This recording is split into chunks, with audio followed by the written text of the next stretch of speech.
So I am super excited to share this interview with you. A couple weeks ago, I sat down with Dr. Travis Love. We talked about all things testosterone and hormone replacement and side effects and men versus women and pretty much everything that you need to know. And it's all based on questions you guys sent me, so thank you. And if you like what you see, hit like, hit subscribe. Stay on this channel for more good shit. All right. Enjoy. My name is Andrew Stephen Rose. Welcome to the show. For years, I've been known as the gym guy. This show isn't about the gym. Some of it might be, but most of it, it's about business. It's about health. It's about your life, your relationships, and optimizing all of it to be the best you can be. So I put a post up a couple weeks ago asking if you guys would like me to talk about testosterone. Well, I know a little bit about testosterone because I've used it for quite a few years, but I think it's a little bit better to sit down with somebody who knows all about it. So I'm going to introduce Dr. Travis Love. He's going to give you a brief intro into who he is and what he does, and then I've got a couple of questions that you guys have sent to me, and we're going to go over those. So, Doc? I appreciate it. So I'm Dr. Travis Love. I'm the medical director at New Logics Wellness and Medical. You may have heard my name around town. I've been here for a little while now, and we're over on Houston Northcutt. I've worked with Andy now for, God, how long has it been? Close to 10 years. God, has it been? I moved here, 10 years ago, December, 9 years ago, I think. All right. It's all blended together at this point. So what questions were there? First and foremost is there's a lot of taboo around hormone therapy and TRT and testosterone, and people have their mixed feelings about it. But I think first thing is if someone's displaying some symptoms of low testosterone, and maybe they've got a partner that's like, hey, you should go get some stuff checked out. Like, what would you say to the partner that's resistant to go seek medical help? What are you afraid of? I mean, honestly, that it comes down to, is it a point of pride? Is it something that you know internally something's off and you're afraid of what the answer might be? We've had guys that have come to us after really having to struggle with this for years, and they always say, I was ashamed to come sooner. I felt like I wasn't enough of a man if I had to be seeking medical assistance. It was just not something that I was supposed to have to do. But invariably, these are the guys who always say, I wish I'd come years sooner. I wish I would have done sooner. Makes sense. So what, I guess on that note, what are some negative effects of living with low testosterone? Oh, well. Like, how does it negatively affect your health? So there's so many different receptors for estrogen and testosterone in the body, and the number of functions just keeps going up that we're discovering. But everybody's thinking about testosterone just as libido enhancing, erectile function improving, and muscle building. And that's at the bottom of the rung. Let's start at the top. So once your testosterone dips below somewhere in the range of the 700s, 800s, sleep's not as restorative as it used to be. You wake up, you feel like you could still use another hour, maybe 2 of sleep. You got to get yourself up, make yourself get going. Short-term memory's not as sharp as it once was. You may have some foggy thinking, small things like, where did I put the mail? Did I get the mail when I came home? Did I turn in the keys when I left work today? Did I shut off the hose when I came in from the yard?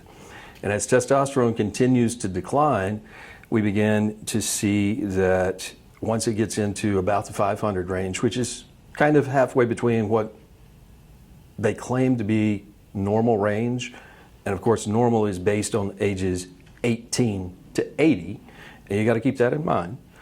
And we're cutting off the upper percentage and the lower percentage, and so what they've established as normal, depending on the lab, is somewhere between 200 to 1100.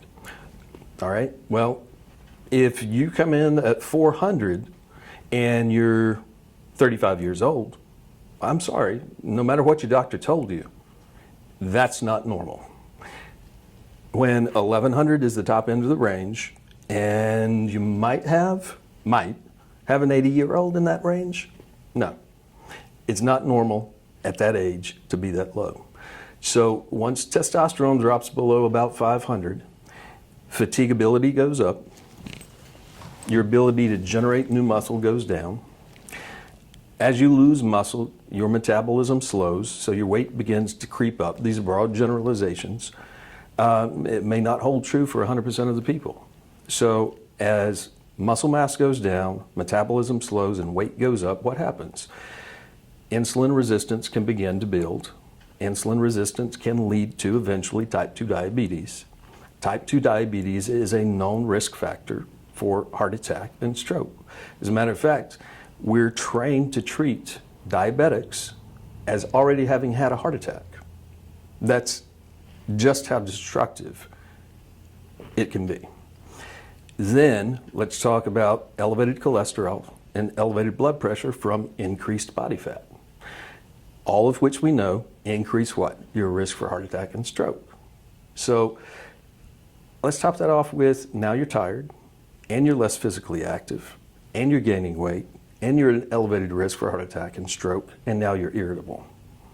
Because just because testosterone has gone down doesn't necessarily mean that your estrogen has gone down. And as we begin to lose testosterone and its balancing effect on our estrogen, we become more emotionally sensitive. We haven't had to deal with that in years. Things begin to get under our skin more than it should. We even know that shouldn't have ticked me off the way that it did. And now you're aggravated that you're aggravated. So, by the time guys are experiencing erectile difficulties, everything else has already slipped. And by the time that they present to their primary care provider and they're into a range that the primary may say, well, you're a good candidate. Well, you qualify for testosterone replacement by insurance standards because you're in the 200s. Right. Well, you may be 80 pounds overweight, a raging diabetic. You may have already had your first heart attack, and then they'll tell you, but you're not a good candidate. So the bottom end of the equation is what everybody thinks of when they think of testosterone replacement, right. But it's neural function, memory, decreasing your risk for Alzheimer's and dementia, maintaining lean body mass, and eliminating a lot of what we consider age-related decline, which essentially is hormonally related decline. So is there, I think we're talking about men, mm-hmm. but is there a comparable, medical reaction, health reaction with females? There is. As a matter of fact, if you look at the amount of testosterone that a woman is normally exposed to, because their hormones fluctuate much more than a man's does, but a woman over a 1 month period of time, quantitatively, may be exposed to more testosterone on average than she is to estrogen or progesterone. I haven't done the calculations myself. This is just something that I've heard thrown out in lecture before. However, testosterone is one of the first hormones that begin to decline in women. And it has all the same functions in a female that it does in a male. They don't require testosterone to the same degree that a guy does, but with the loss of testosterone becomes fatigable, doesn't generate muscle as strongly, libido can go down, becomes more emotional. Estrogen has a tendency to centralized fat deposition on the thighs, the abdomen. Women, both men and women, require testosterone to a greater or lesser degree. But at the end of the day, making sure that you're properly balanced is the key.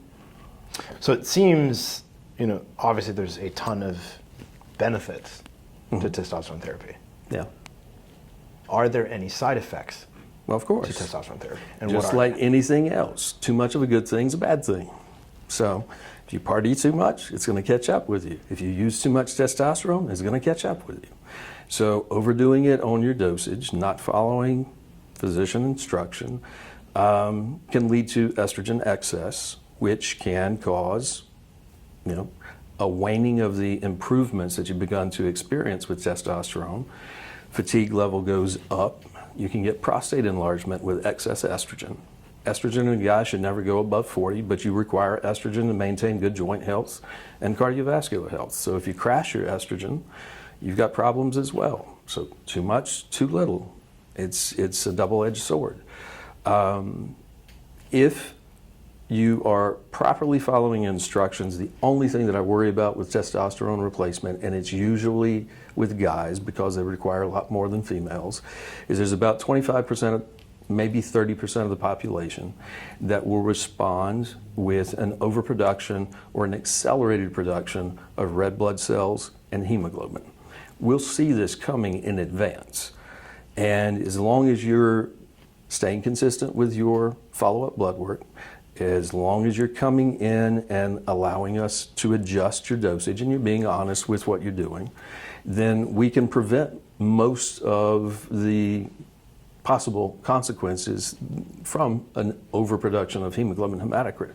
What does that do? It could thicken blood and increase your risk for heart attack and stroke. So that's where everybody is getting the information, myself included in medical school. Testosterone is bad. Testosterone will kill you. Testosterone will cause a heart attack. It's going to cause a stroke. You're going to get a blood clot and die. Well, that's from poor medical management or poor compliance. At the end of the day, if lowering your testosterone, you still respond with an overproduction, donate a pint of blood once every 2 to 3 months. That's literally what I did before we filmed this, is I came in because Doc's been hounding me for the last couple of weeks because my hemoglobin is too high. So It's one of those things where having a physician that's looking, whether you are in it for the therapeutic part of TRT, right? Mm-hmm. Or you're a competitive athlete and you're competing in a non-drug tested sport, mm-hmm. and you're using it for you're getting more into PEDs, performance enhancing drugs.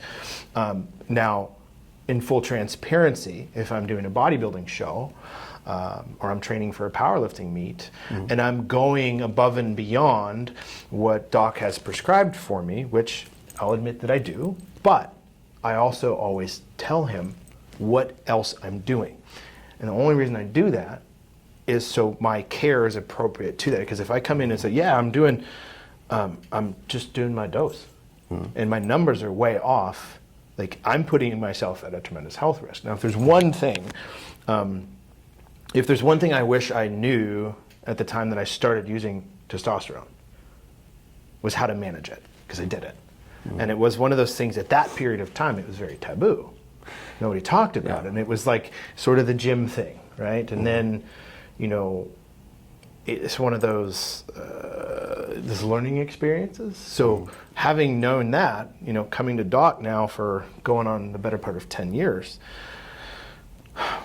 one of the most important things, and this is another question that came up, when you are looking for a physician to manage your care, what are some things that are important to ask? What are some things that are important to look for in your provider? That's a good question. I think you want to look for somebody who has not just a residency training and a board certification in a specialty. Even if it's a specialty that should be able to, at least superficial level, address your hormones.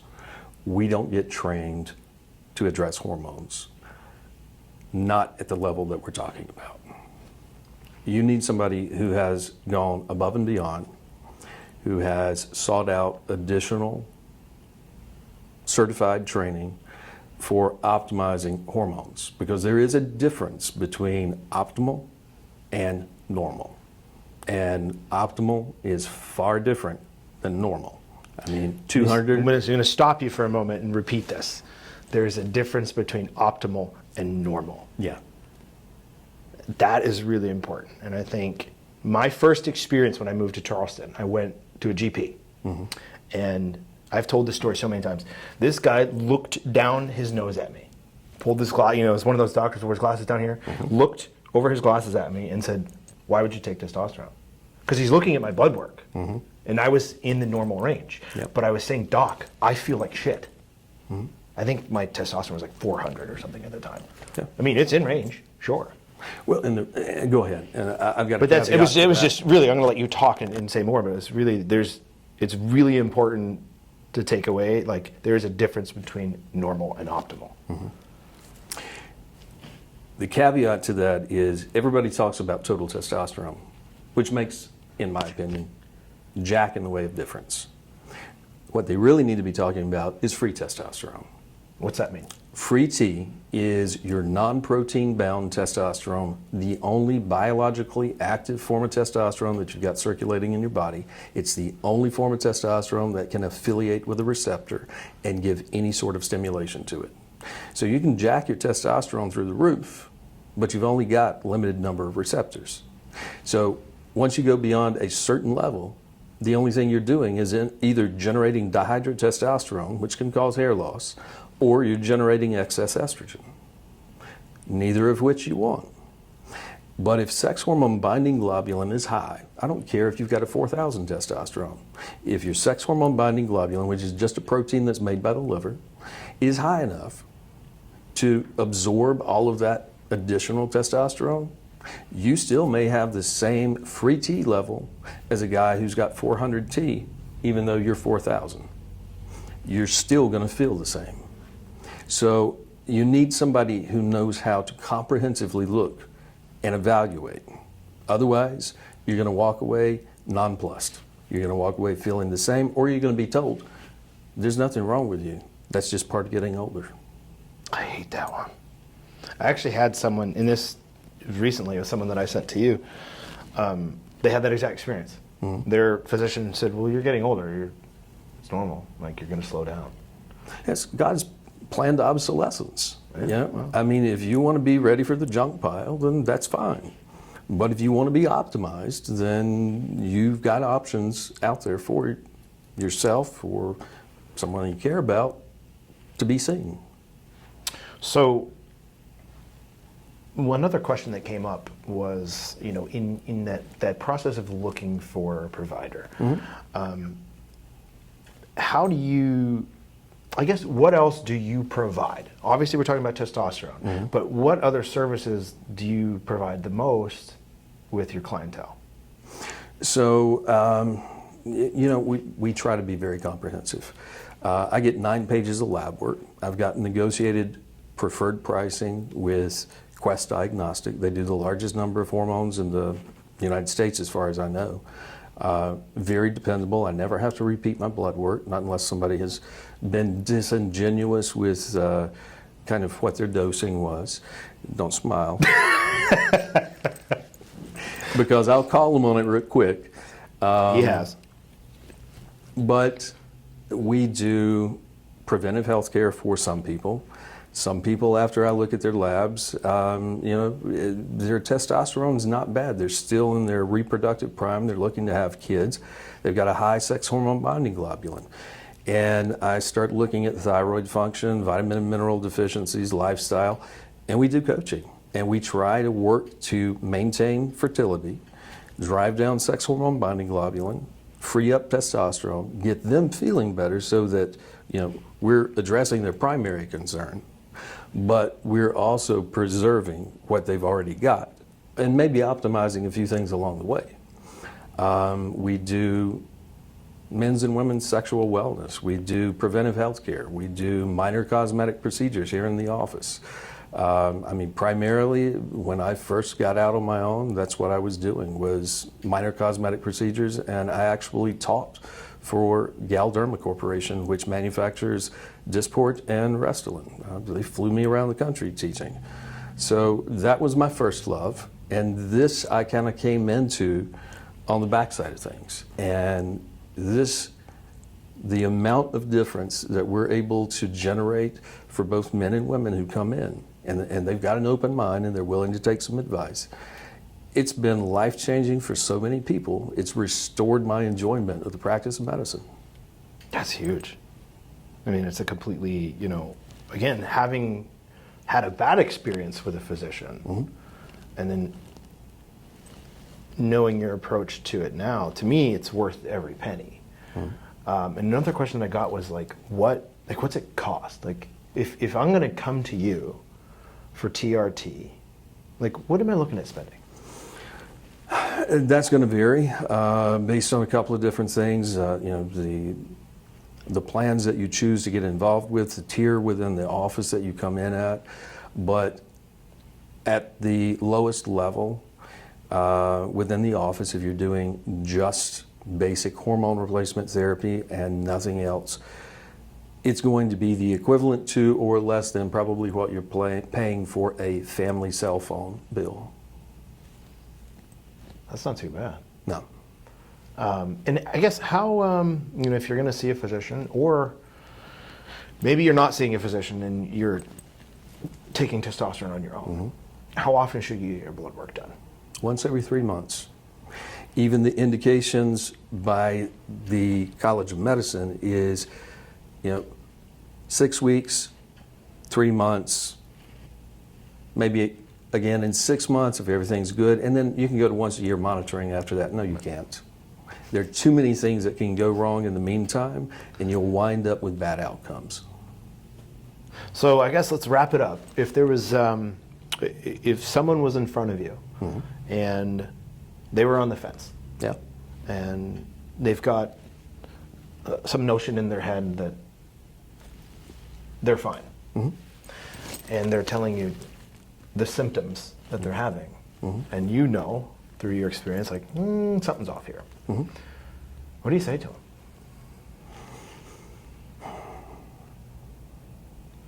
Phrase that one more time. So you've got a patient in front of you, Yeah. and they've heard all their life, maybe like, people who take testosterone are cheaters, Gotcha. right? Because they see it only as like Jose Canseco steroids in baseball. Yeah. But yet they're presenting symptoms that are easily treatable, very easily managed and easily treatable, and they're going to feel better, the whole 9 yards. How do you bridge that gap? Well, I guess probably the most direct way to think about it is if I told you you were diabetic and you're going to lose your feet, would you turn down metformin? That pretty much says it all. Let's get real here. This is a medical problem. You are experiencing legitimate symptomology that has a diagnostic criteria and a medical treatment. So when there's something out there that can give you back what you worked so long to achieve, and now you've finally gotten there and you can't even enjoy the life you built for yourself, why would you turn it down? That's a great question. So regardless if people are local in Charleston or somewhere in the country, how can someone get a hold of you? How can someone get an appointment with you? It's really easy. Just give us a call at 843-818-3800. And we actually have patients, we're in a unique situation. I've got a national account, so we can order labs in all 50 states, which is a rarity. I've been blessed in that situation. So we've got patients all the way from the West Coast, all the way to the Northeast. And I've even got a couple international patients that we treat. So as long as you can make a trip in to see me once a year, or you've got a primary care provider who can update your physical exam and your medical history and send me a copy, we can do most of what we need to do by telemedicine, not per se, telemedicine. We're going to have your labs ordered. We're going to need somebody to get a copy of your vitals. But most of what we need to do can either be done by telephone or it can be done with an online meeting. Love it. It's perfect. All right, guys, so we're going to wrap it up. If you have any other questions, make sure you shoot them to me. If we can answer them, we'll send the answers your way. But hopefully you had some value out of it, and I appreciate your time, Doc. Thank you. And thank you all. I just wanted to take a moment to thank you for tuning into this podcast. I had an absolute blast making it, and I hope that you found it valuable.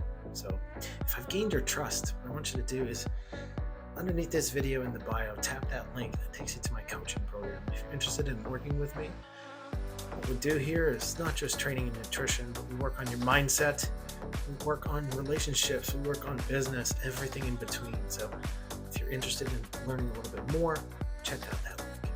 Talk to you soon.